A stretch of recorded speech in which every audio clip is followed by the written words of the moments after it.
Assalamualaikum warahmatullahi wabarakatuh. Bapak-bapak, ibu-ibu, dan hadirin hadirat yang dirahmati Allah, kita buka, kita awali ta'lim pengajian kita di sore hari ini dengan sama-sama baca kalimat basmalah. Bismillahirrahmanirrahim. Alhamdulillahi Rabbil Alamin. Allahumma salli wa sallim wa barik ala nabiyyina Muhammad wa ala alihi wa ashabihi ajma'in. La hawla wa la quwwata illa billahil aliyyil azim. Amma ba'd. Bapak Ibu dan saudara-saudari yang dirahmati Allah, sore ini kita ingin bersama-sama melanjutkan perbincangan kita seputar bagaimana kita memahami kehendak jiwa, melebihi kita memahami kehendak raga. Meskipun umumnya orang, dan ini yang menyebabkan di dalam Al-Quran hampir setiap kali Allah menyebut sebagian besar manusia, itu selalu ke hal-hal yang tidak baik. Demikian pula di dalam soal memahami kehendak jiwa dan memahami kehendak raga, sebagian besar umat manusia lebih memahami kehendak raga daripada kehendak jiwa. Dalam hidup kita di dunia saat ini, jiwa dan raga kita itu sedang bertemu. Jiwa dan raga kita itu sedang bertemu di tubuh kita. Tubuh kita ini kan terdiri dari raga dan jiwa. Nah, kalau bertemu, padahal jiwa dan raga itu kan dua hal yang berbeda. Ya, jiwa dan raga itu dua hal yang tidak sama. Berarti kalau berbeda, tidak sama, logikanya satu mengikuti yang lain. Ya, satu mengikuti yang lain. Nah, dalam episode kehidupan kita saat ini, antara jiwa dan raga, siapa ikut siapa? Yang ikut yang mana? Raga ikut jiwa atau jiwa ikut raga? Kalau soal itu tergantung sebenarnya siapa tuan rumahnya. Ya, saat ini kita hidup di dunia. Nah, dunia ini kampungnya raga atau kampungnya jiwa? Kampungnya raga. Dunia ini adalah kampungnya raga. Ya, karena raga kita terbuat dari tanah. Tanah. Yang pada akhirnya nanti raga kita pun akan kembali menjadi tanah. Berarti dunia tempat kita hidup saat ini adalah kampungnya raga. Kalau jiwa, kampungnya ada di mana? Bukan di dunia, tetapi di akhirat. Itulah kampungnya jiwa. Nah, jadi jiwa ya, saat ini sedang numpang di dalam raga untuk bersama-sama menjalani episode hidup di alam dunia. Menjalani episode hidup di alam dunia. Jadi kalau begitu siapa yang ikut? Jiwa mengikuti raga. Kalau kita hidup mengikut orang lain, kita punya kampung halaman tersendiri di Banyuwangi semisal. Tapi untuk sementara waktu kita ikut orang, di tempat yang lain, di Cibinong semisal, itu kita ikut berapa lama tahan?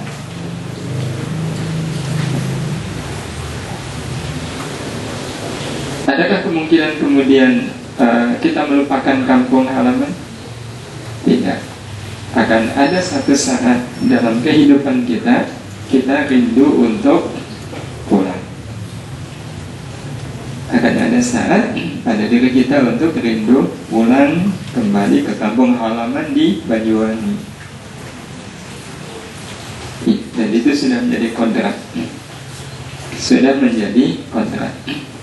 Kenapa kalau musim lebaran itu mudik besar-besaran?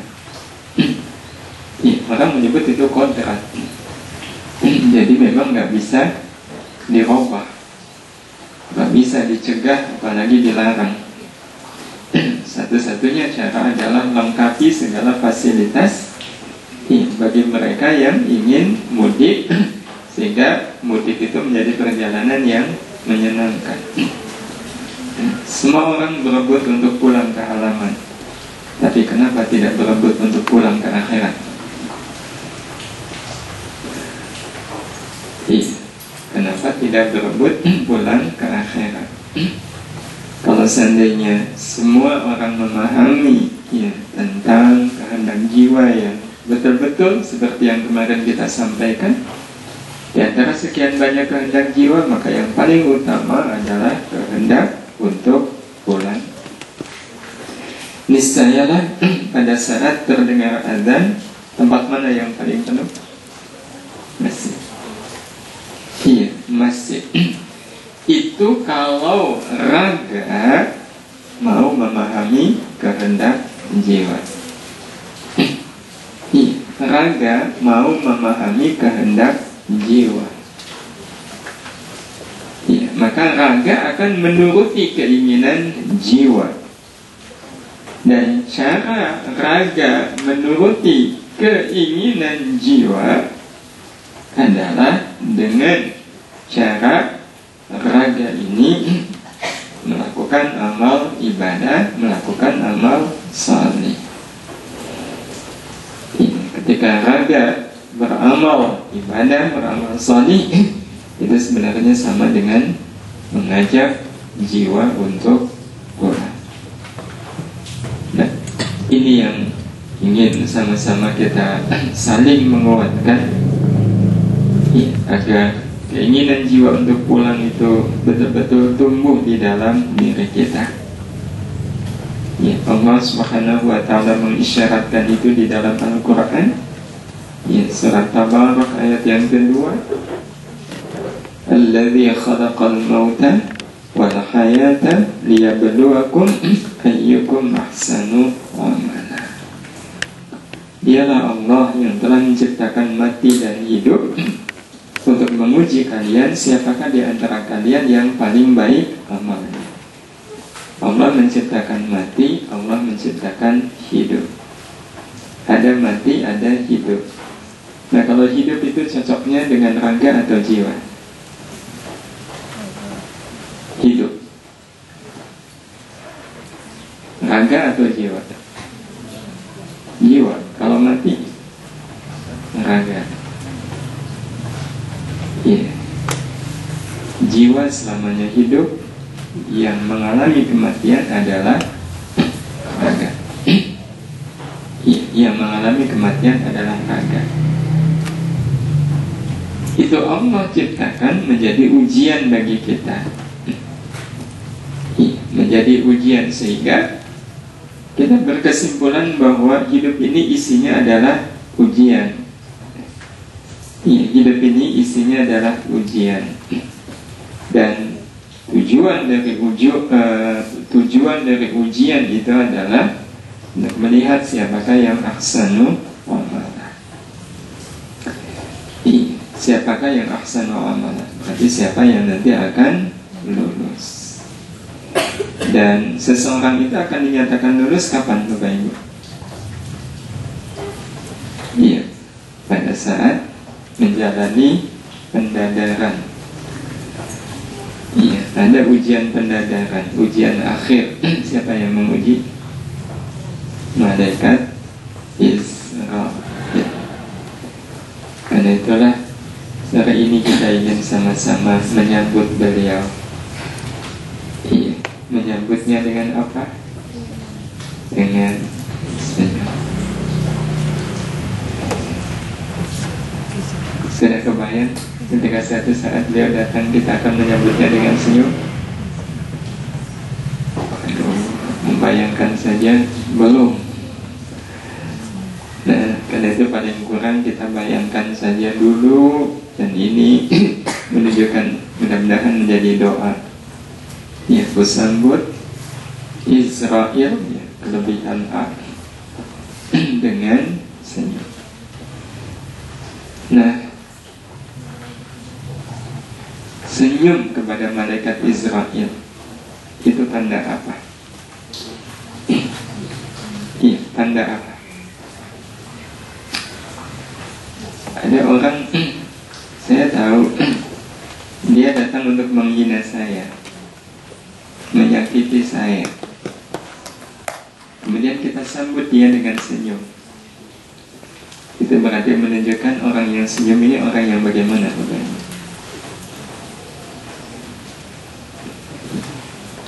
Kelewat baik. Iya, bahasanya bukan kelewat baik ya. Kalau kelewat baik itu konotasinya jadi tidak baik.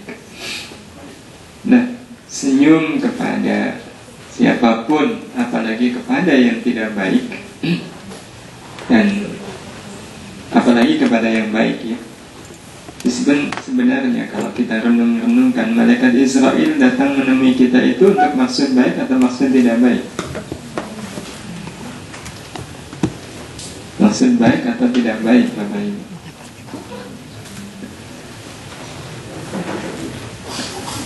Takut terdengar. Untuk maksud baik, sangat baik. Cuma selama ini kita memahaminya dengan kekhawatiran yang luar biasa. Dengan kekhawatiran yang luar biasa. Kalau khawatir kan berarti kesannya malaikat Israil itu mau berbuat tidak baik kepada kita.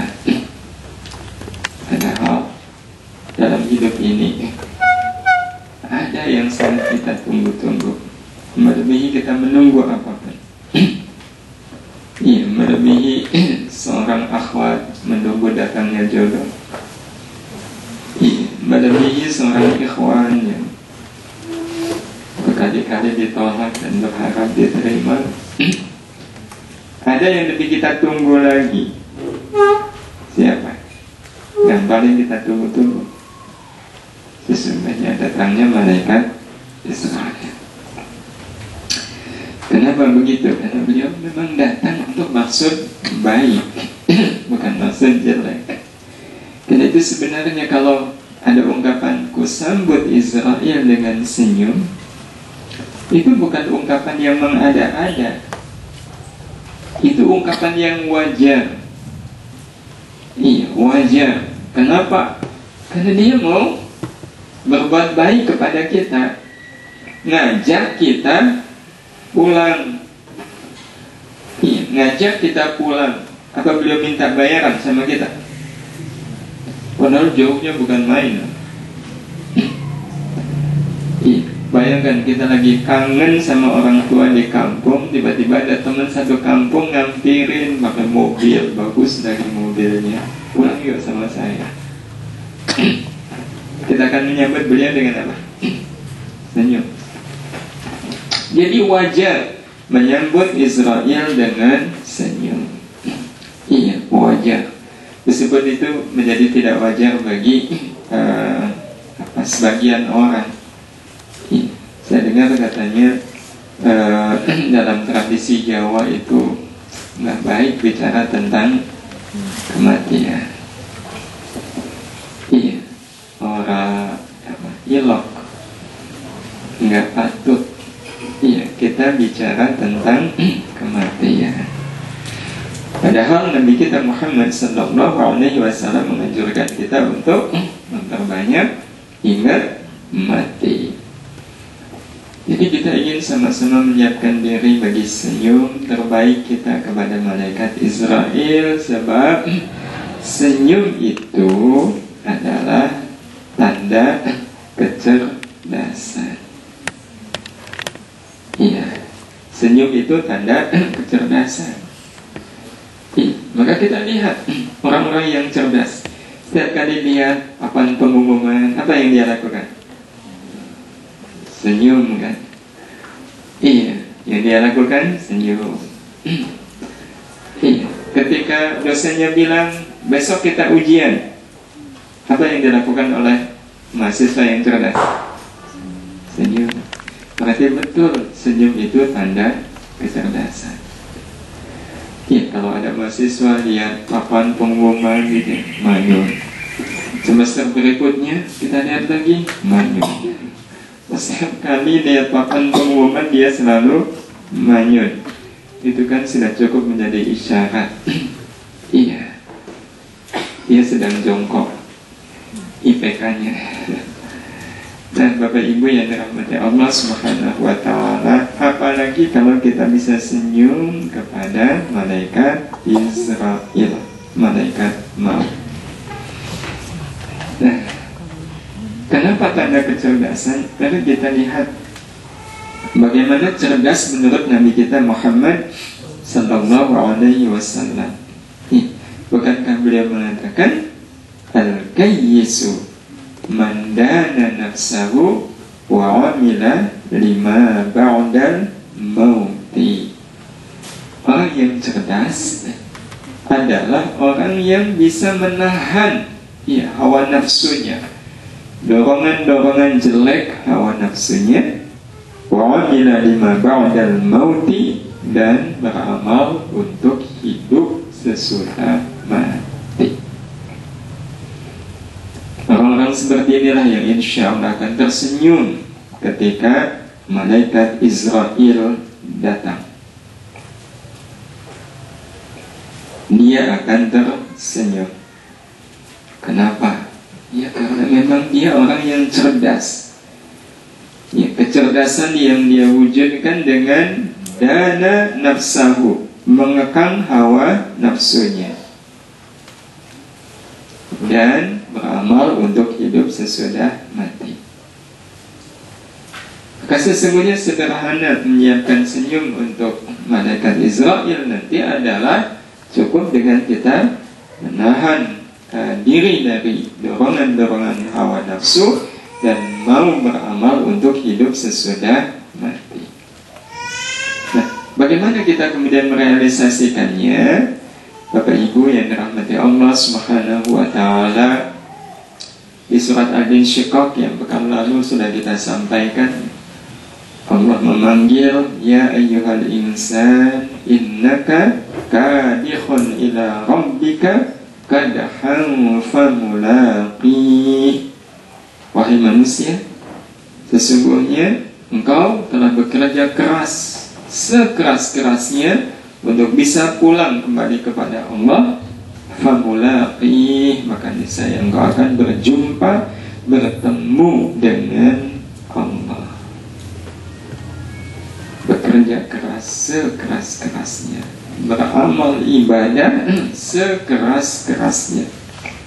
Itu yang akan menyebabkan kita nanti bisa bertemu dengan Allah Subhanahu wa Ta'ala. Karena itulah bagi orang-orang yang memahami ayat ini, dia akan menjadikan hidup ini sebagai hamparan kesempatan untuk bisa pulang kembali ke hadirat Allah dengan selamat. Ya, sebab sesungguhnya lah semua manusia itu pasti akan pulang. Hanya saja ada yang pulang dengan selamat dan ada yang pulang tidak dengan selamat. Nah, selamat atau tidaknya seseorang, Bapak Ibu yang dirahmati Allah Subhanahu wa Ta'ala, itu bergantung. Jadi kerja keras akhirat kita di alam dunia ini adalah hamparan pada kemudahan kita di kala sakaratul maut nanti. Itu yang membuat kita bisa tersenyum di kala sakaratul maut, karena kita bekerja keras Tidak hanya untuk dunia, tetapi lebih keras lagi kalau sudah untuk akhirat.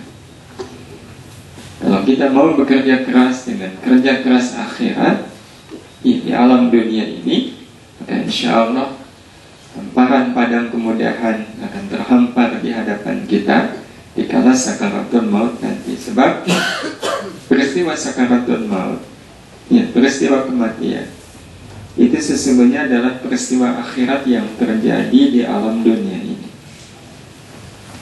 Ya, dia peristiwa akhirat yang terjadi di alam dunia ini. Ya, bukti bahwa dia peristiwa alam akhirat adalah dia mengandung keghaiban. Ya, mati itu kan ghaib. Ya, dilihat dari sisi kapannya. Sama seperti kiamat. Kiamat pasti terjadi, tetapi kapannya itu ghaib. Mati itu juga ghaib. Pasti terjadi, tetapi kapannya kita tidak tahu. Karena ada kesamaan, maka sering kematian itu dianggap sebagai kiamat kecil. Yang terjadinya adalah di alam dunia ini. Dia peristiwa akhirat. Dia adalah gerbang yang akan memindahkan kita, bukan memisahkan kita dengan alam dunia. Tidak. Iya, tidak ada istilah pisah itu. Nggak ada. Yang ada adalah pindah. Yang ada adalah pisah. Malah pindah, bukan pisah. Sehingga adalah salah kalau seandainya ada orang mengatakan, iya, orang tua sudah berpisah dengan kami untuk selama-lamanya. Enggak. Yang tepat adalah orang tua saya pergi lebih dahulu, anak saya pergi lebih dahulu. Kalau bahasanya seperti itu, maka apa yang perlu dipermasalahkan dari datangnya kematian? Sehingga bahasa kematian yang diartikan sebagai tiada itu tidak akan pernah terucap. Meskipun kadang itu sering diucapkan. Iya, suami ibu di mana? Oh, suami saya sudah tidak ada. Tega-teganya bilang suaminya nggak ada. Iya, yang tepat adalah, oh ya, suami saya sudah pergi mendahului saya. Besok lusa saya nanti akan menyusul. Kalau pergi lebih dulu, apa jadi masalah Bapak Ibu? Enggak jadi masalah. Iya, pergi lebih dulu, iya, itu bukan masalah. Apalagi kalau perginya untuk pulang. Apalagi kalau perginya untuk pulang. Iya, nah, itu sebenarnya yang terjadi ketika sakaratul maut tiba. Nah, Bapak Ibu yang dirahmati Allah, karena itulah yang harus kita pastikan adalah pada saat sakaratul maut yang merupakan gerbang terbuka menuju hidup yang sesungguhnya, itu betul-betul dalam keadaan terbuka. Karena ada orang yang pada saat sakaratul maut, gerbang menuju ke kehidupan yang sesungguhnya itu tertutup. Ya, sehingga mati tidak, hidup pun tidak. Tapi dia sedang mengalami sakaratul maut.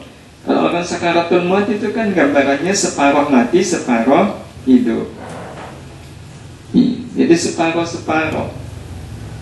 Dan kalau tertutup itu berarti mengakibatkan sakaratul mautnya lama. Dan kita bisa bayangkan kalau ada orang sakaratul mautnya lama. Ada orang pernah saya baca kisahnya tentang beliau. Sakaratul mautnya 6 bulan. Iya, dia teriak, menjerit, kesakitan. Alhamdulillah, mudah-mudahan kita dimudahkan karena kita selalu membuka gerbang ya sakaratul maut kita dengan sikap-sikap baik kita selama kita masih hidup di dunia saat ini. Bapak Ibu, inilah sakaratul maut. Disebutkan oleh Allah, wajahat sakaratul mauti bil haq. Qaf ayat 19. Ayat ini mengandung makna bahwa sungguh sakaratul maut itu akan datang bil haqqi, dengan membawa kebenaran. Dengan membawa kebenaran. Ini pengertian yang lebih tepat bila dibanding dengan kita mengartikan ayat ini bahwa sakaratul maut itu pasti akan tiba. Ini tidak semata-mata pasti, tetapi dalam pastinya sakaratul maut itu dia membawa kebenaran. Sehingga ini pengertian dari ilhaq adalah siapapun yang sedang dalam keadaan sakaratul maut, dia pasti akan mengakui kebenaran-kebenaran yang selama ini dia hindari. Seperti yang Allah sebutkan pada penutup ayat ini, dzalika ma kunta minhu tahid. Ini kebenaran yang kalian, yang kamu terus menerus menghindar. Pada saat sakaratul maut, semua orang tidak bisa menghindar dari kebenaran. Semua akan mengakuinya, baik dia muslim ataupun dia kafir. Orang-orang kafir ketika sakaratul maut itu akan mengakui kebenaran Islam. Mereka akan mengakui.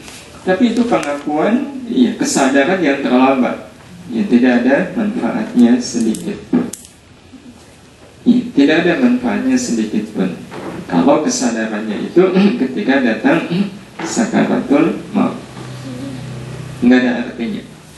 Jadi begitulah pengertian wajah sakaratul maut bil haq, sehingga ayat ini kalau boleh kita katakan menjadi ayat pamungkas bagi orang-orang yang diingatkan, dinasehati, diberitahu, tapi tidak juga mau berubah. Tetapi tetap tidak mau berubah. Kalau tetap tidak mau berubah, sudah ayat ini akan berlaku. Sudah ya, tunggu aja nanti kamu sakaratul. Nah, saat itulah dia akan merasa, iya, benar yang dikatakan oleh ulama itu, oleh ustaz itu. Kenapa dulu saya menolaknya? Kenapa saya mengabaikannya? Itu ketika sakaratul maut. Jadi ini betul-betul ayat pamungkas. Tunggu sajalah, sakaratul maut akan menyadarkan mereka. Tetapi sekali lagi itu adalah kesadaran yang terlambat. Nah, Bapak Ibu, karena itu akan lebih baik kalau seandainya dalam tanda kutip kita sudah menghadirkan suasana sakaratul maut sebelum dia datang menghampiri kita. Bagaimana caranya? Sakaratul maut yang pada pekan lalu yang sudah kita sampaikan, Masya Allah, ya, dahsyatnya yang tiada terkira. Yang disebutkan oleh Nabi bagai tusukan 300 pedang, atau bagai pohon berduri yang dimasukkan ke kain sutra kemudian ditarik. Tentu kain sutra itu akan robek, karena kain sutra memang gampang sekali robek. Jadi bagai tubuh kita dililit kawat berduri, durinya nancap ke dalam kulit, masuk ke daging, ya, sekujur tubuh penuh, dan bagian ubun-ubunnya itu kemudian ditarik. Itu sakitnya sakaratul maut, dan itu dialami oleh Nabi kita Muhammad Sallallahu Alaihi Wasallam. Jadi kita bisa bayangkan, beliau saja mengalaminya, nanti kita juga, ya. Tetapi sakitnya sakaratul maut itu insya Allah akan terbantu manakala kita bisa tersenyum, ya, kepada malaikat Israfil. Nah, senyum itu harus kita siapkan. Dengan cara apa? Ada 3 hal yang kita butuhkan pada saat kita sakaratul maut agar kita bisa tersenyum. Senyum yang dirasakan oleh malaikat Israfil, yang sangat boleh jadi orang-orang di sekeliling kita pun akan melihatnya, yang membuat mereka akan takjub, subhanallah, tersenyum di kala sakaratul maut. Apa 3 hal itu? Ini yang kita butuhkan pada saat kita sakaratul maut: tenang, ikhlas, dan ingat Allah. tiga ini saja. Kalau kita bisa hadirkan di kala sakaratul maut, insya Allah sesakit apapun sakaratul maut itu akan kita jalani dengan ringan, dan insya Allah ujungnya adalah husnul khatimah. Itu kalau kita bisa menghadapi sakaratul maut dengan tenang, ikhlas, dan ingat Allah. Kalau tidak tenang, tidak ikhlas, ya tidak ingat Allah, ya ini. Ya kalau seandainya meninggal sakaratul maut dalam keadaan tidak tenang, tidak ikhlas, tidak ingat Allah, maka ujung perjalanan hidup siapapun adalah kengerian dan kegetiran. Orang-orang seperti ini besar kemungkinan akan melepas ajalnya dengan kehinaan su'ul khatimah. Na'udzubillah. Nah, Bapak Ibu yang dirahmati Allah Subhanahu wa Ta'ala, lantas bagaimana caranya agar ketiganya bisa kita dapatkan di kala sakaratul maut? Karena ketiganya ini tidak bisa instan, nggak bisa. Ya, kita nggak bisa berpikir spekulatif. Kalau memang itu syaratnya, kok mudah sekali. Udah, pokoknya saya ingat-ingat, udah tahu rahasianya sekarang, nanti besok lusa saya sakaratul maut. Pokoknya saya ingat-ingat tiga hal ini: tenang, ikhlas, ingat Allah. Apa sulitnya? Ya, kalau mau nyoba, nyobalah. Tetapi masalahnya kesempatannya hanya satu kali. Hidup bukan perjudian yang kita kelola dengan spekulasi, dengan untung-untungan. Nggak bisa. Ya kalau kemudian akhirnya saya bisa tenang, ikhlas, dan ingat Allah, alhamdulillah. Tapi kalau enggak, ya nasib. Enggak. Harus dengan rencana. Nah, terus bagaimana rencana kita agar tiga hal ini bisa hadir di kala kita sakaratul maut? Yang pertama, semisal tenang. Gimana caranya agar kita bisa tenang di kala sakaratul maut? Semua orang, termasuk kita insya Allah, mendapatkan jatah yang sama dari Allah Subhanahu wa Ta'ala. Jatah bernama ketenangan di kala sakaratul maut. Diberi jatah yang sama, cuma jatah yang sudah ditentukan itu kemudian dihalang-halangi oleh perilaku manusia sendiri. Insya Allah bukan kita. Ada dua hal yang menyebabkan ketenangan itu terhalang di kala sakaratul maut. Ada dua hal. Ya, kalau dua hal ini ada, atau salah satunya ada, memang pada akhirnya orang jadi terhalang untuk bisa mendapatkan ketenangan dalam sakaratul maut. Apa dua hal itu? Yang ini berarti harus kita singkirkan.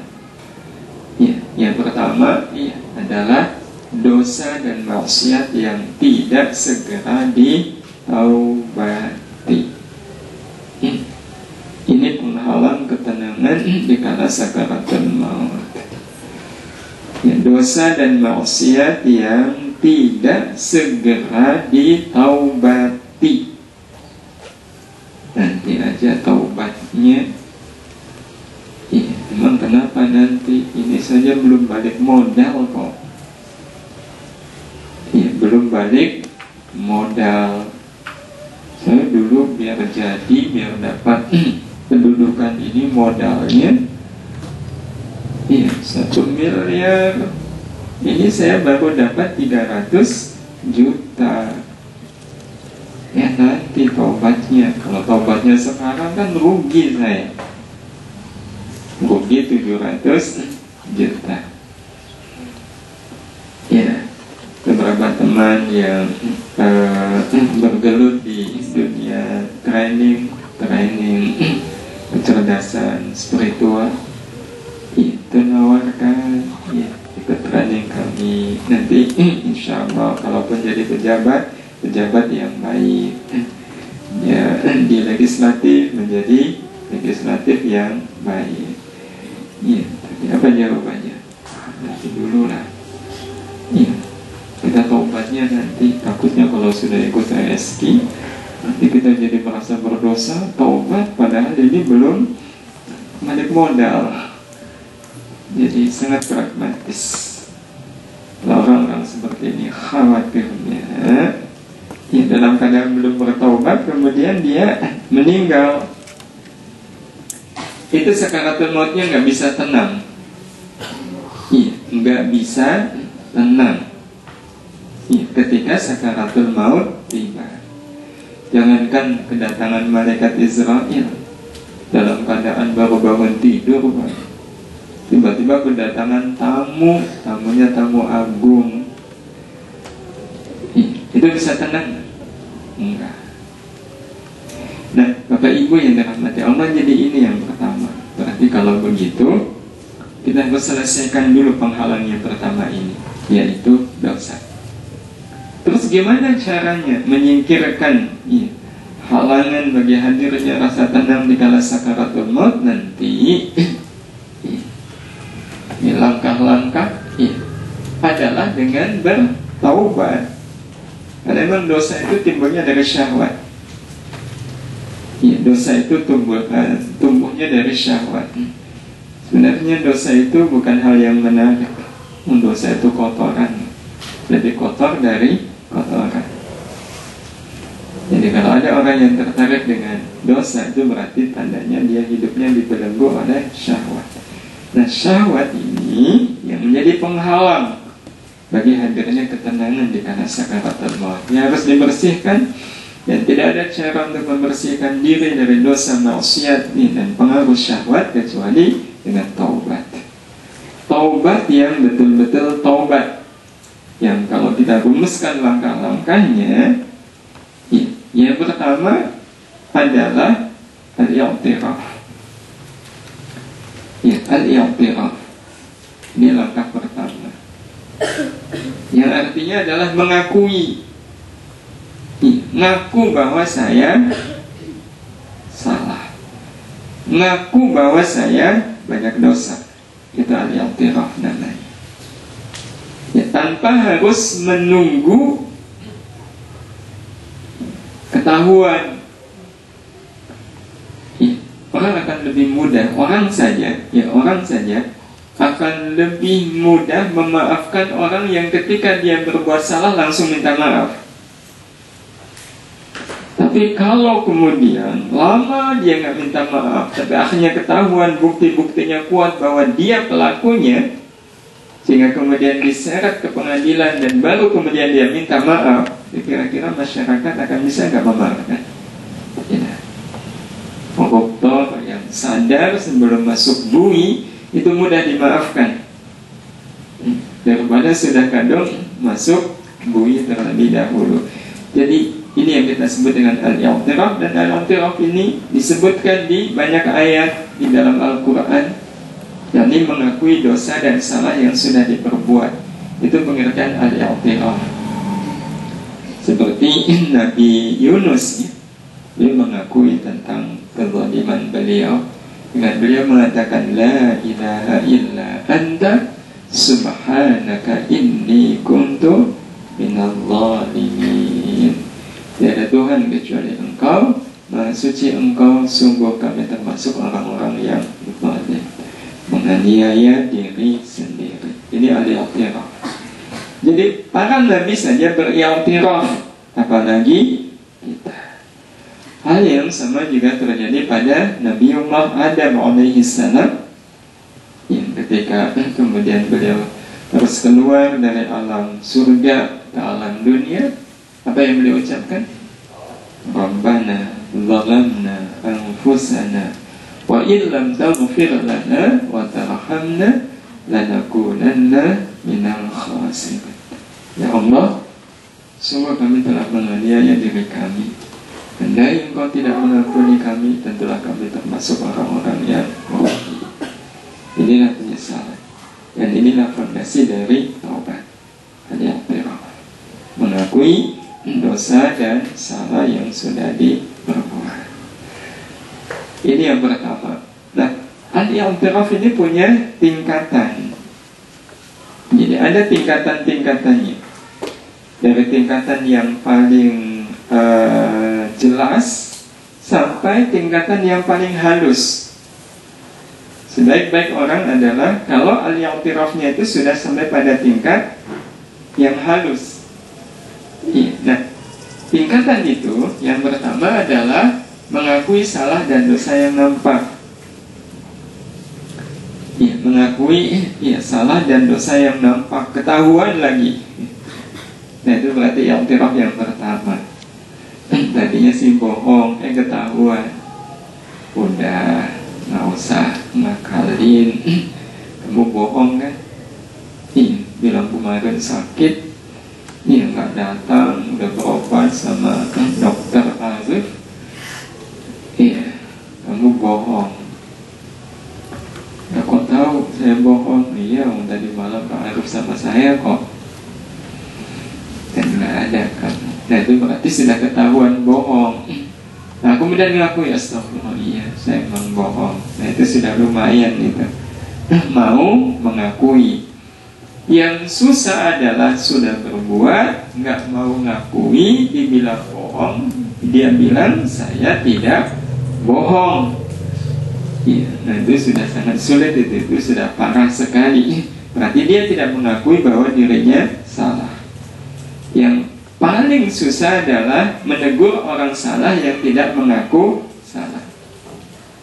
Kalau mengingatkan orang yang salah dan tahu bahwa dirinya salah, itu enak.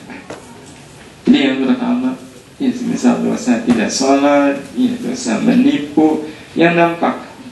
Nah, ada tingkatan yang kedua, mengakui salah dan dosa yang tidak nampak. Tidak nampak itu artinya orang lain tidak tahu bahwa dia menyimpan dosa itu. Hanya dia yang tahu. Mengakui astagfirullah. Saya masih ingin dipuji oleh orang lain. Saya masih suka pamer. Saya masih riya. Siapa yang tahu bahwa dirinya riya? Hanya dia dan Allah Subhanahu wa ta'ala. Dan kemudian dia mengakuinya. Inilah tingkatan yang kedua. Karena cenderung orang kalau dosa dan salahnya tidak diketahui oleh orang lain itu nyantai. Nggak ada yang tahu kok. Sehingga sulit bagi dia untuk mengakui bahwa dia dalam posisi salah. Sehingga kalau orang mau mengakui salah dan dosa yang tidak nampak, itu berarti pengakuan yang tumbuh dari dalam. Tapi kalau yang pertama bisa jadi itu dari luar masuk ke dalam dirinya. Aduh, nggak enak, ini udah ketahuan, ya udahlah ngaku aja.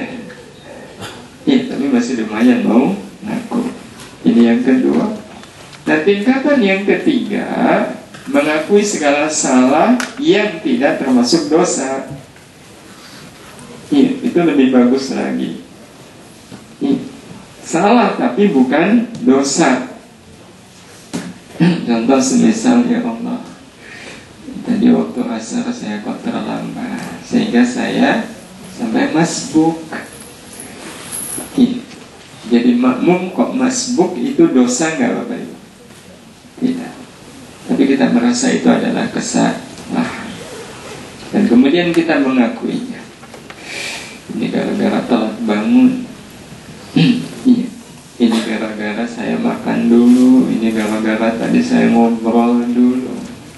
Jadi mengakui bahwa dirinya salah. Semalam tidak tahajud. Dosa nggak Bapak Ibu? Tidak. Jadi ini yang ketiga. Tentu ini lebih baik lagi. Karena memang orang kalau sudah mengaku salah, hal yang tidak termasuk dosa, maka dia akan berusaha agar tidak mengulang. Besok jangan sampai saya tidak tahajud lagi. Ini kali yang terakhir saja saya tidak tahajud. Nah, yang keempat adalah mengakui lalai diri dari mengingat Allah. Ini lebih halus lagi.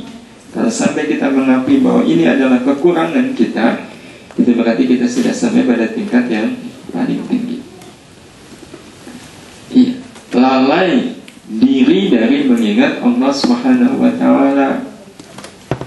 Jadi mahasiswa semisal dia pergi ke kampus sambil menunduk, dia membaca subhanallah, subhanallah, sambil mengingat kekagungan Allah, kebesaran Allah. Nah, di saat dia jalan itu, Sekilas dia lihat ada seorang akhwat jalan sendirian. Hanya beberapa saat dia pandangi akhwat itu. Iya, sebenarnya sih tidak sampai memandang.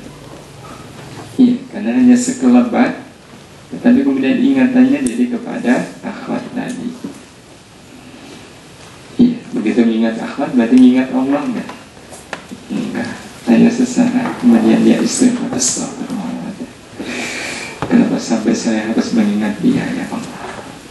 Bukankah sebaik-baik yang aku ingat adalah dia memang ampuni saya. Betapapun sebenarnya itu bukan dosa.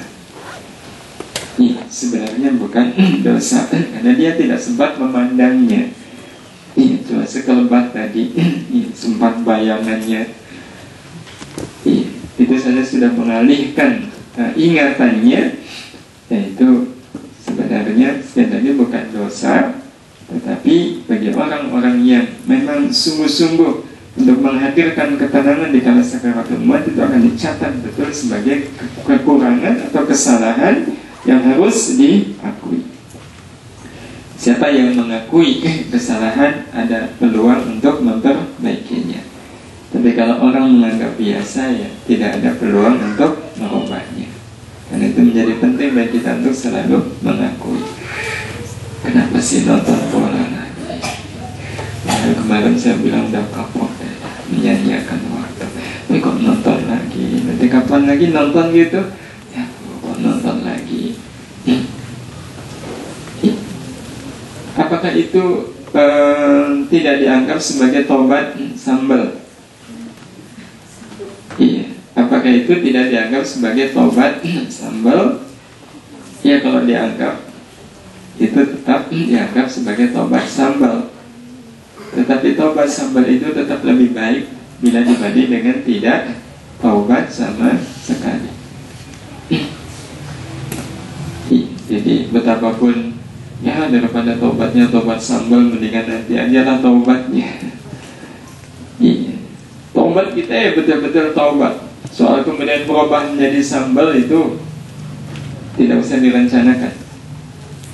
Iya, tidak usah direncanakan. So kalau direncanakan itu berarti tidak taubat namanya.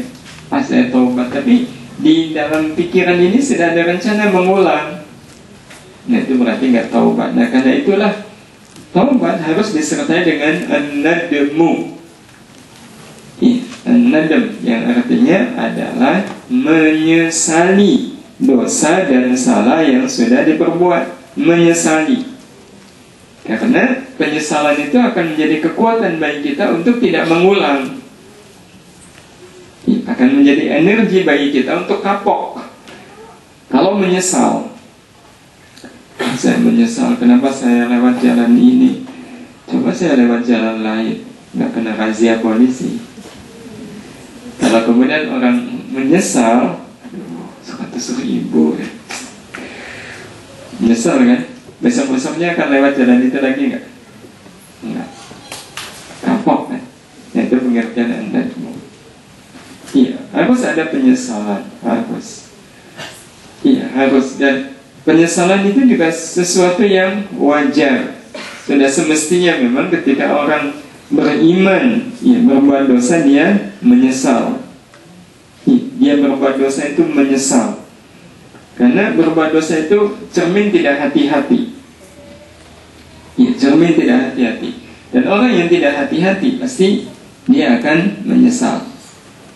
Ya, baru saja ganti baju, bajunya baru, masih bersih, warnanya putih, ya, makan sate. Nah, ada kecap yang netes mengenai badan, mengenai baju yang masih baru. Itu menyesal nggak Bapak? Menyesal. Aduh, kenapa saya kurang hati-hati? Setelah itu apa yang dia lakukan? Setiap kali makan sate, dia akan sangat hati-hati. Inilah pengertian an-nadmu. Nah, selain an-nadmu adalah al-azmu. Apa itu al-azmu? Iya, yakni bertekad untuk tidak mengulang dosa dan salah yang pernah diperbuat. Itu al-azmu. Bertekad untuk tidak mengulang dosa dan salah yang pernah diperbuat. Enggak. Dan ini bukti jujurnya kita di dalam menyesal. Kalau orang betul menyesal kan pasti ada tekad untuk tidak mengulang.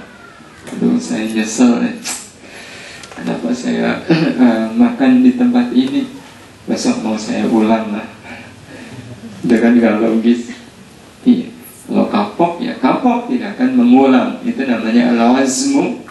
Dan berikutnya, di bagian dari agar taubat kita punya kekuatan adalah al-istighfar. Dan pengertiannya adalah mengucapkan kalimat yang menunjukkan permohonan ampun atas semua dosa dan salah yang diperbuat.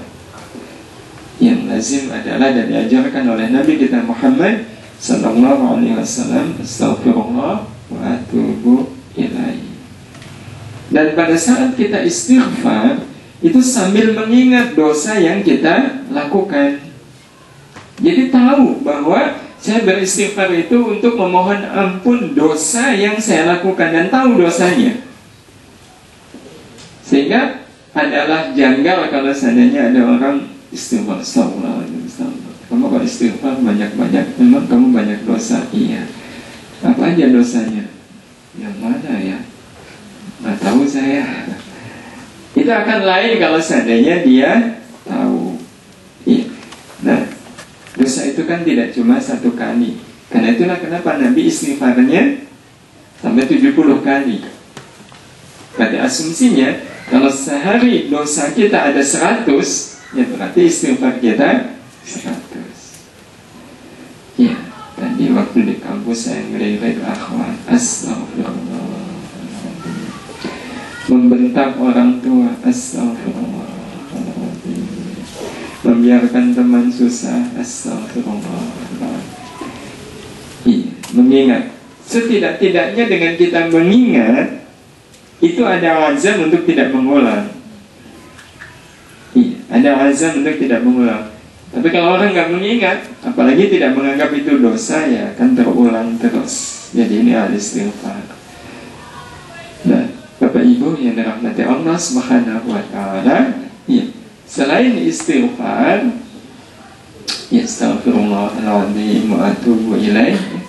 Ya Allah, aku memohon ampun kepadamu yang Maha Agung, dan aku bertobat kepadamu.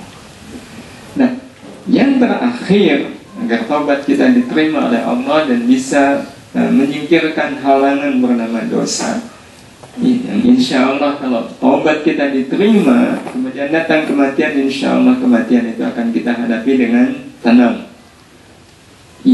Adalah ar-ridha bil iqam, yaitu ridha dihukum, rela dihukum. Kalau memang dosanya harus membuat dia dihukum, dia rela, dia siap.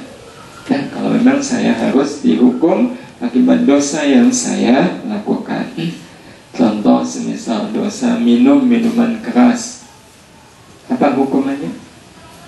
Dicambuk. Iya, dicambuk. Dan dia ikhlas, dia ridha. Keikhlasan dia itu akan menghapus dosa-dosa dia meminum minuman keras. Ya, termasuk juga berzina. Iya, baik laki-laki maupun perempuan, cambuk 100 kali, ikhlas dan ridha, kita akan menghapus dosa-dosa yang telah lalu. Seperti yang dialami oleh seorang sahabat Nabi bernama Ma'iz bin Malik. Iya, dia melakukan perbuatan nista bernama zina yang membuat dia harus kena hukuman berupa rajam. Iya, rajam berarti sampai meninggal. Ketika selesai beliau meninggal, ya, dihukum, kemudian beliau meninggal, Rasulullah berkenan menyolati jenazah beliau. Saat itulah Umar bin Khattab protes, ya Rasul, bukankah dia orang yang kotor? Kenapa engkau salatkan dia? Rasul mengatakan, wahai Umar, dengan penuh rasa sayang dan perhatian kepada Umar, karena Umar semangat sekali. Wahai Umar, sungguh Ma'iz bin Malik sudah bertaubat kepada Allah, yang kalau seandainya taubat beliau dibagi-bagikan untuk kalian semua, itu sangat mencukupi. Nanti kalau begitu, pada saat sakaratul maut beliau dalam keadaan tenang, karena dosa itu sudah terhapus sehingga tidak ada lagi ketidaktenangan dari dosa yang dia lakukan, dan karena beliau sudah bertaubat kepada Allah Subhanahu wa taala sampai pada tingkatan ar-ridha bil iqab. Tapi kalau orang sudah berbuat salah kemudian dihukum tapi dia nggak rela, dia tidak menghapus. Kok masa begini aja saya dicambuk, kejam amat, apalagi kalau bilang kejam amat. Ya, tapi ya kan menghukumnya begitu, dihukum juga, dicambuk juga, dia tidak rela. Itu sama dengan tidak rela kepada Allah Subhanahu wa taala. Dia dicambuk tapi dosanya tetap melekat, karena dia tidak menunjukkan penyesalannya, dia tidak menunjukkan penerimaannya dengan hukuman ini. Inilah cara agar dosa itu terhapus, dosa yang menyebabkan sekali lagi ketenangan kita dikala sakaratul maut bisa terusik. Dan mudah-mudahan Allah kuatkan kita agar kita bisa menyegerakan untuk menghapus dosa-dosa yang ada pada diri kita dengan kita memenuhi syarat-syarat taubat yang sudah kita sebutkan ini.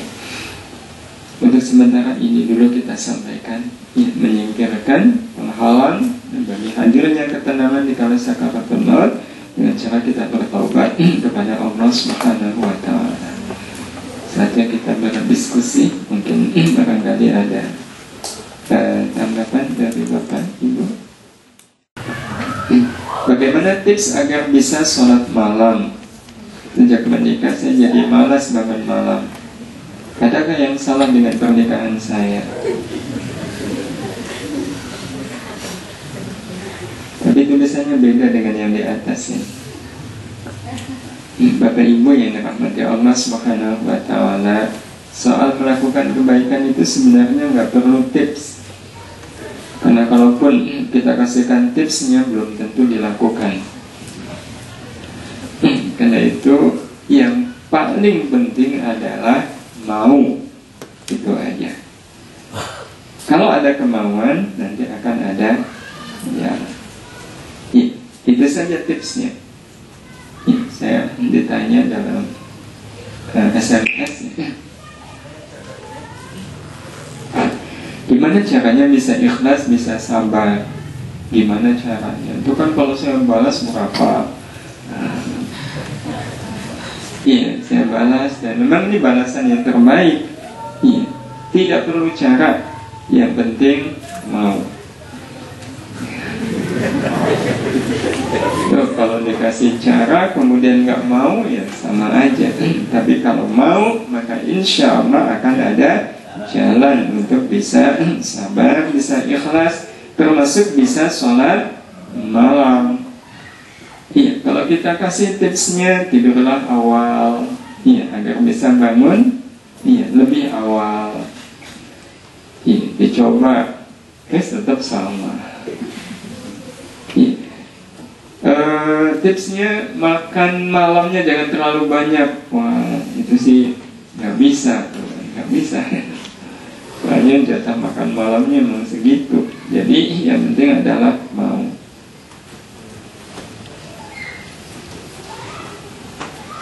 Apakah nyeri sakaratul maut dirasakan oleh hanya orang tertentu atau oleh orang beriman dan baik agamanya juga? Iya.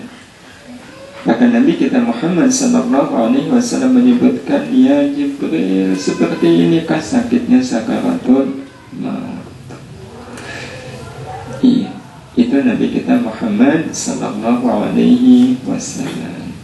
Karena itu saat-saat sakaratul maut menjadi saat-saat yang menentukan. Iya, saat-saat yang menentukan.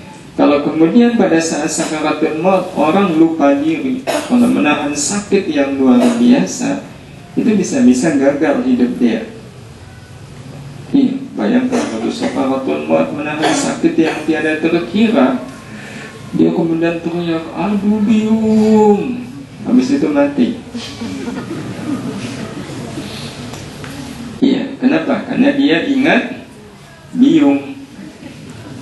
Iya, tahu biung? Ibu. Iya. Tapi aduh biung kan menunjukkan dia mengeluh, berkeluh kesah.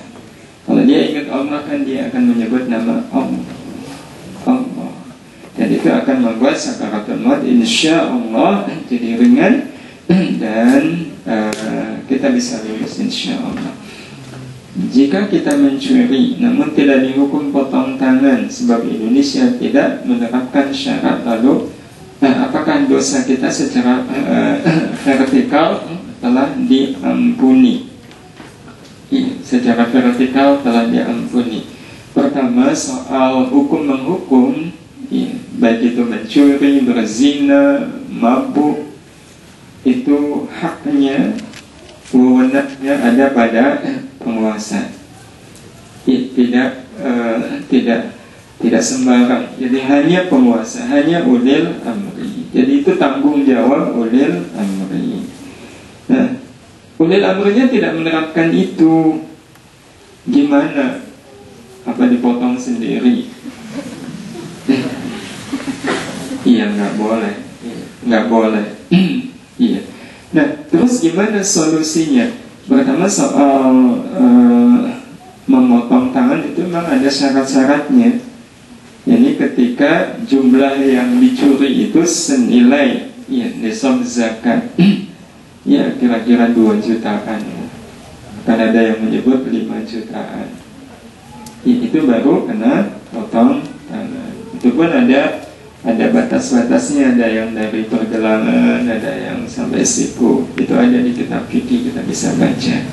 Tapi sekali lagi yang melakukannya adalah penguasa. Jadi kalau cuma ngambil bakwan 2 bayar 1, ya potong kuku. Potong kuku sakit juga. Iya, lebih sakit tuh potong kuku, semua kuku maksudnya. Ibu yang dirahmati Allah Subhanahu wa ta'ala. Jadi sekali lagi wewenangnya ada pada penguasa. Kalau penguasa tidak menerapkan, yaitu tanggung jawab dia. Tanggung jawab dia. Dan terus solusinya bagi yang bersangkutan, pertama yang sudah diambil itu kembalikan. Bisa terus terang kalau memang memungkinkan. Kalau tidak, nanti timbul fitnah. Ya gimana caranya, pokoknya dikembalikan. Tiba-tiba kalau yang diambil motor, ya, motornya diletakkan di satu tempat, kemudian SMS, motor bapak ada di sini, ya silakan diambil sendiri. Ya, gimana caranya? Ya, pokoknya dikembalikan apa yang sudah dicuri dan kemudian meminta maaf kepada Allah Subhanahu wa ta'ala. Tapi kemudian dia dalam tanda kutip menghukum dirinya sendiri dengan melakukan amal-amal kebaikan yang bisa menutup dosa dia mencuri. Sebab harusnya dihukum, ya karena nggak ada, ya dia harus menghukum dirinya dengan melakukan amal-amal kebaikan yang nilainya sama. Jadi kalau berzina, katakanlah 1 cambukan itu dinilai dengan 1 khatam Al-Quran.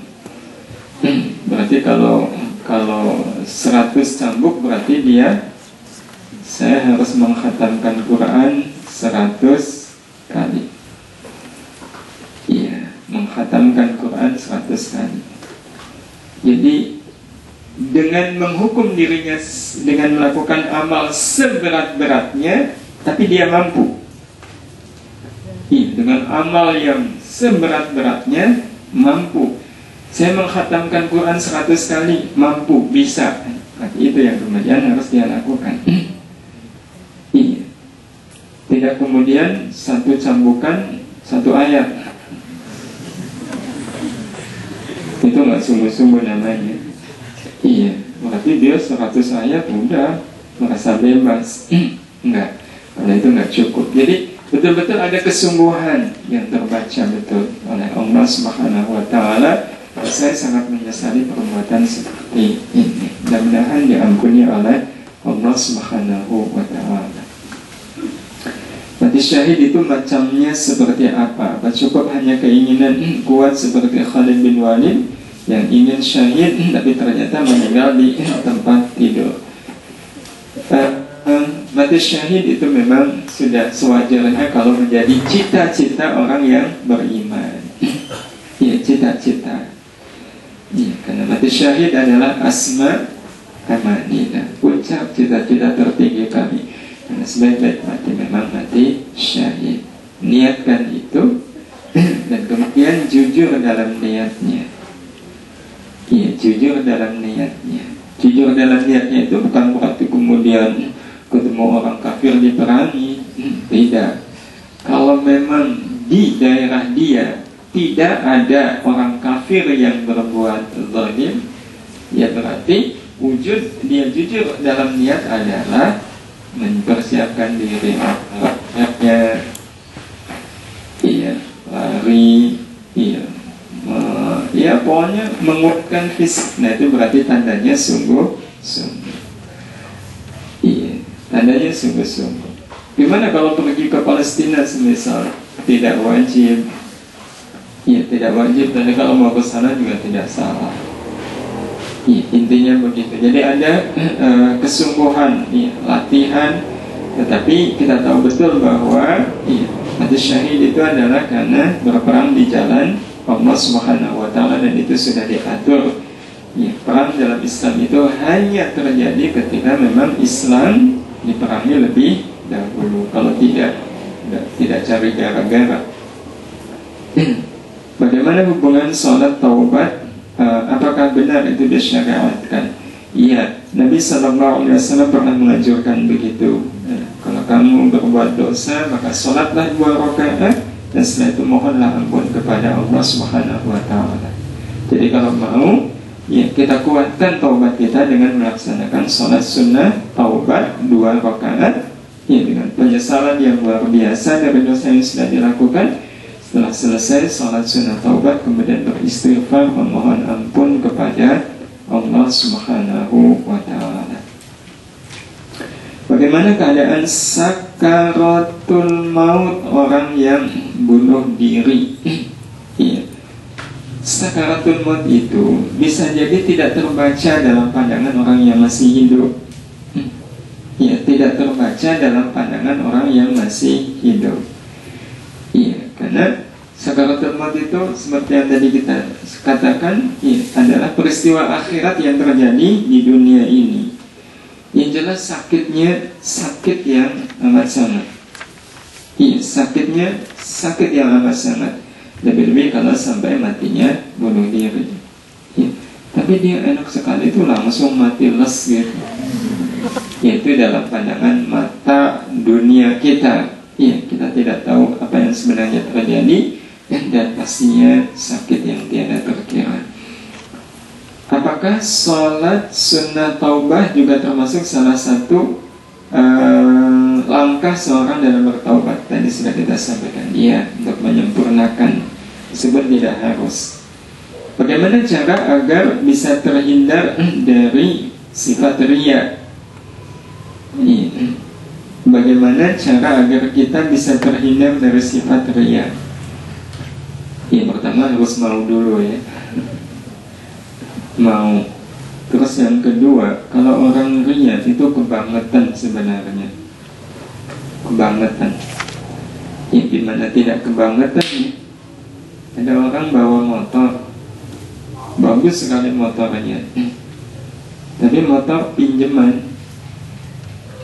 Iya, motornya motor pinjaman.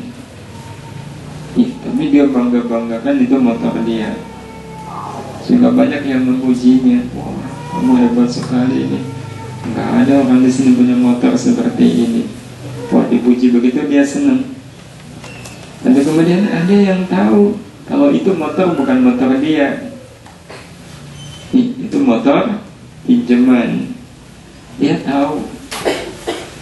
Iya, nah itu berarti kebangetan nggak Bapak? Kalaulah kemudian yang tahu tadi bilang, kamu ini pakai bangga-banggaan motor pinjaman aja dibangga-banggain, dia malu. Nah, maka kita lihat, kita bisa melakukan amal baik itu karena siapa? Karena pertolongan Allah, karena bantuan Allah. Tanpa pertolongan dan bantuan Allah Subhanahu wa Ta'ala, kita tidak bisa melakukan amal-amal baik. Iya, karena memang setiap kebaikan itu harus kita sandarkan kepada Allah. Ini semua adalah pertolongan Allah, ini semua adalah bantuan Allah. Itu caranya. Dengan cara seperti ini, ketika ada orang yang memuji kita, ya kita terus terang. Sebagaimana motor pinjaman tadi, motor kamu bagus sekali. Nggak usah muji lah, ini bukan punya saya kok. Saya nggak merasa bangga dipuji karena ini bukan milik saya. Maka demikian pula hanya orang-orang yang memahami bahwa kita semua bisa beramal adalah karena bantuan Allah Subhanahu wa ta'ala, maka ketika dipuji itu tidak merasa bangga. Iya, saya bisa begini ini karena pertolongan Allah, karena hidayah Allah, karena kebaikan dari Allah. Dan kalau ada orang yang memuji, maka pujian itu kembalinya kepada Allah. Maka kita mengucapkan alhamdulillahi ala kulli hal. Satu lagi, agar kita betul-betul terhindar dari yang namanya riya, adalah setiap kali ada orang yang memuji kita, kita berdoa seperti doa yang pernah diucapkan oleh Ali bin Abi Thalib. Ya, beliau mengatakan doa, Allahumma a'tini mimma yadhunnun. Ya Allah, karuniakanlah kepadaku dari apa yang mereka sangkakan itu. Karena sebenarnya pujian itu hanya persangkaan baik orang kepada kita. Mereka menyangka baik karena tidak tahu keburukan kita. Jadi kita memahami bahwa pujian orang itu persangkaan dia. Karena itu kita memohon, ya Allah. Ya, sebab kalau kita pikir-pikir, setiap pujian itu nggak pantas untuk kita, karena tidak sesuai dengan kenyataan yang sesungguhnya. Karena itu kalau orang memuji kita baik, ya Allah, jadikan dugaan mereka itu memang ada pada diriku, jadi menjadi orang yang baik. Ya. Waghfirli mimma la ya'lamun, dan ampuni aku dari apa yang mereka nggak tahu, itu dosa-dosa.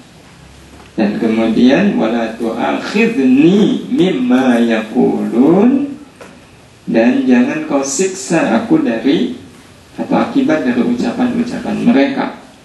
Ya, sebab kalau tidak hati-hati, ucapan yang bermakna pujian itu bisa membuat orang terlena, ya, kemudian sampai riya, senang ya dengan pujian dan berharap pujian itu terus mengalir, jadi riya.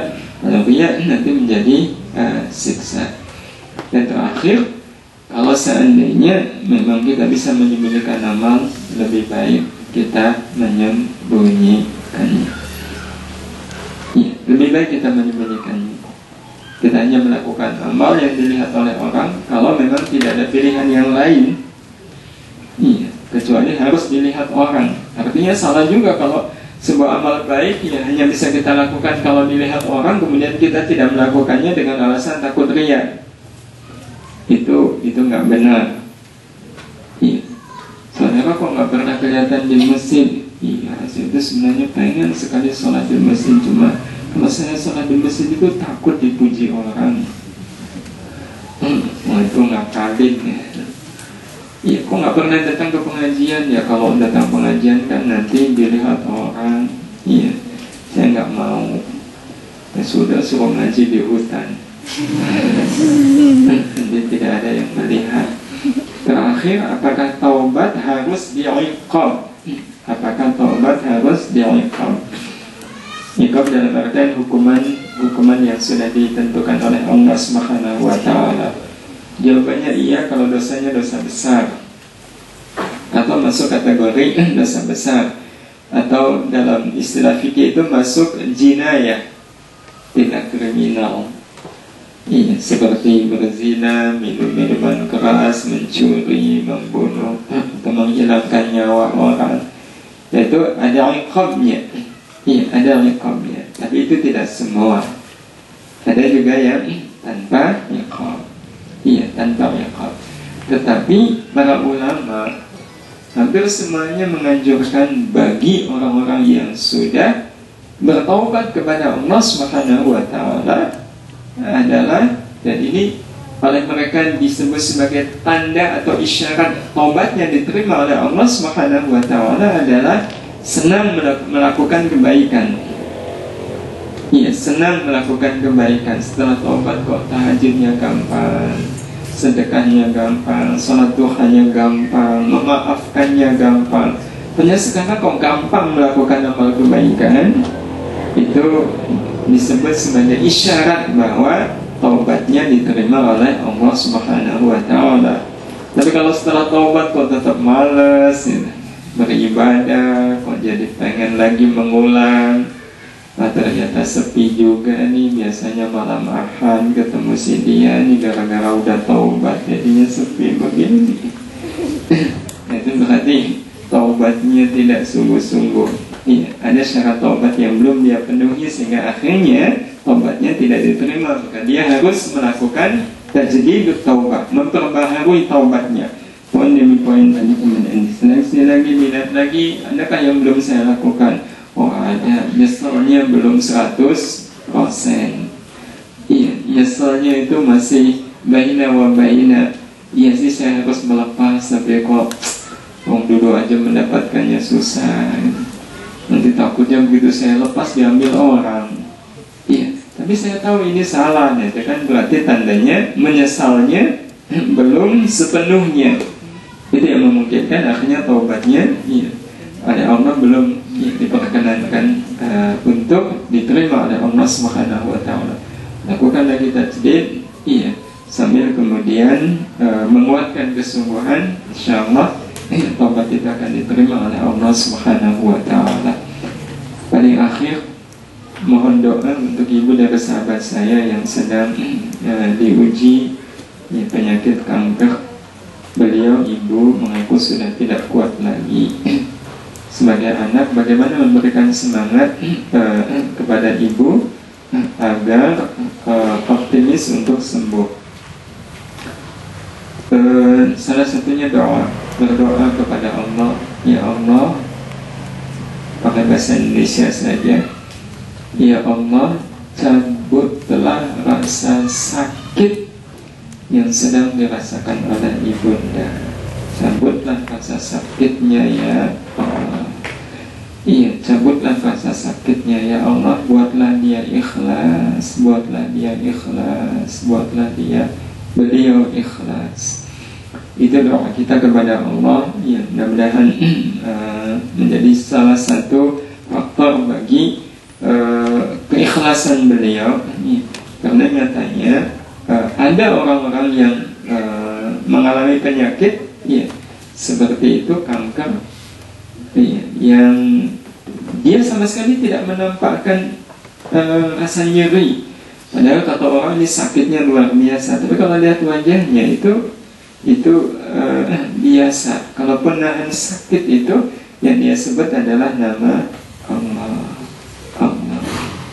Nah, karena itu akan lebih baik juga kalau seandainya ibunda didampingi ketika beliau merasa sakit, ya, yang ada di dekat beliau, ya, berbisik, ya, sambil mengucapkan Allah, Allah, Allah. Nah, kalau kemudian beliau sedang dalam keadaan tidak merasa sakit, kuatkan beliau dengan kita mengatakan ibu sedang dibersihkan oleh Allah, ibu sedang dibersihkan oleh Allah, agar kelak nanti ibu bertemu dengan Allah dalam keadaan ibu bersih. Iya, ibu yang ikhlas, ya, ibu yang ikhlas, ibu lagi dibersihkan. Kuatkan terus kalimat-kalimat itu, ya, dengan berbagai redaksi agar tidak membosankan. Mudah-mudahan akan muncul optimisme dan kepasrahan kepada Allah Subhanahu wa Ta'ala bahwa ini adalah yang terbaik. Ya, kita tetap mendoakan beliau, mudah-mudahan beliau segera mudah-mudahan beliau diberi betul-betul kekuatan oleh Allah Subhanahu wa Ta'ala sehingga bisa melewati masa-masa sakit ini dengan penuh rasa ikhlas, rasa sabar dan tawakal kepada Allah Subhanahu wa Ta'ala, dan memberikan yang terbaik. Allah memberikan yang terbaik kepada beliau. Sekaligus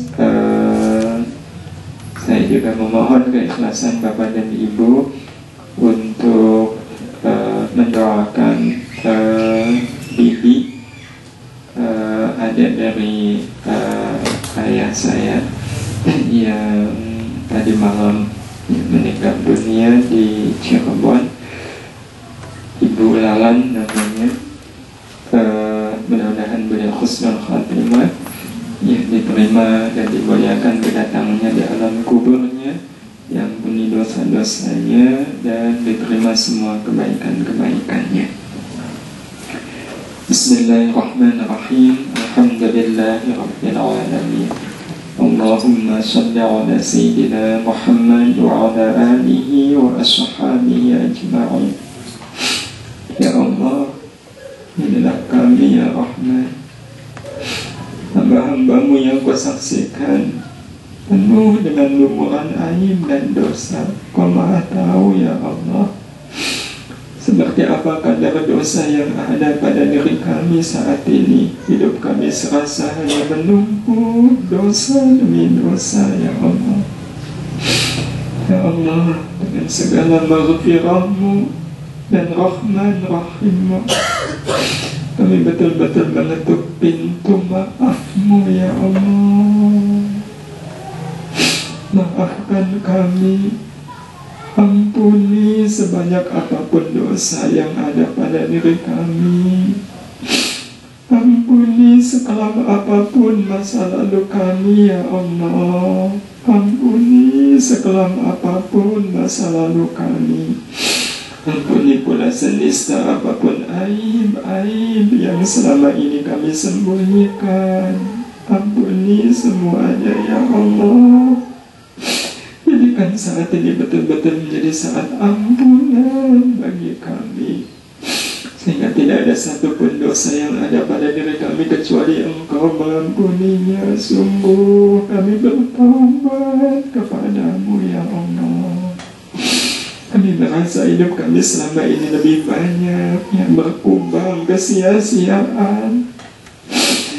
Kami mengakui ya Allah betapa hidup kami selama ini jauh dari-Mu. Betapa sedikitnya kami mengingat-Mu ya Allah. Betapa jarangnya kami ini meskipun tahu diri ini banyak salah dan dosa, tapi Engkau maha tahu betapa sulitnya kami menangisinya ya Allah. Ya Allah, Engkau pun maha tahu betapa banyak antara hamba-hamba-Mu ini yang sulit untuk mengakui dosa yang telah dilakukan.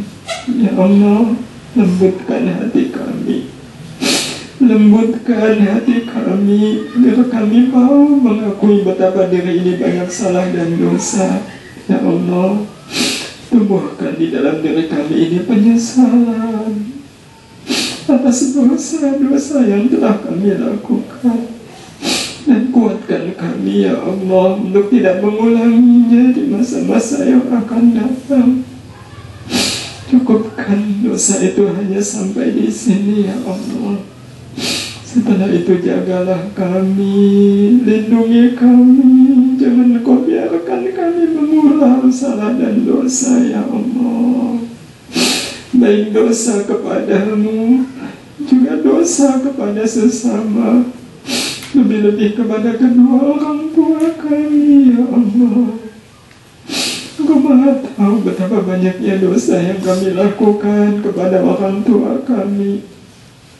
Kami yang sering menyia-nyiakan kedua orang tua kami, yang tidak peduli kepada keduanya, yang pernah menyinggung perasaan keduanya ya Allah, yang membuat keduanya marah ya Allah.